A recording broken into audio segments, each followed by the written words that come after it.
Oops. Ang aso namin na bagong panganak tsaka may pusa. Hindi inaaway. Hinahayaan niya lang na nakatungtong. Tingnan niyo po, oh. Sino po may alaga ng ganito na hindi nagagalit ang aso pag may pusa sa tabi niyo? Nakihalo, ayan, nakitulog pa.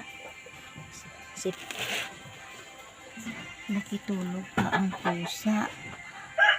Nakitulog pa. Nakitulog.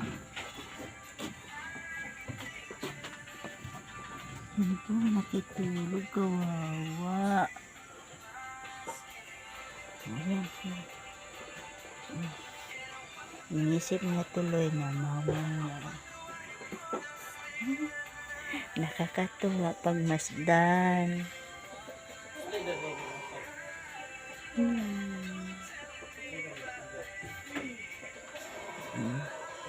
Ganito po kami mag-alaga ng aso at pusa. Kaya paglaki nila, pusa at aso maglalaro, hindi nag-aaway.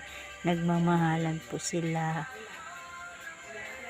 Kasi sinasanay namin na ang pusa at aso na magkasama, magkatabi matulog.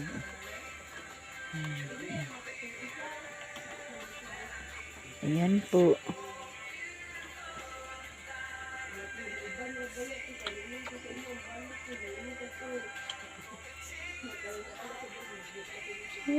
Ayan po ang pusa. O, nakisiksik po.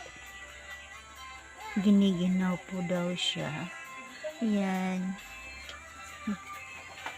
Hinahalikan din niya pati pusa.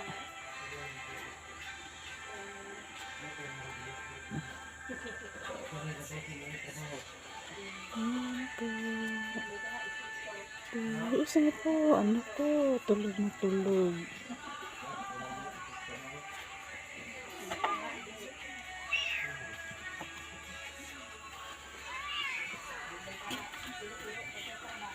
Ayan po sila. Ayan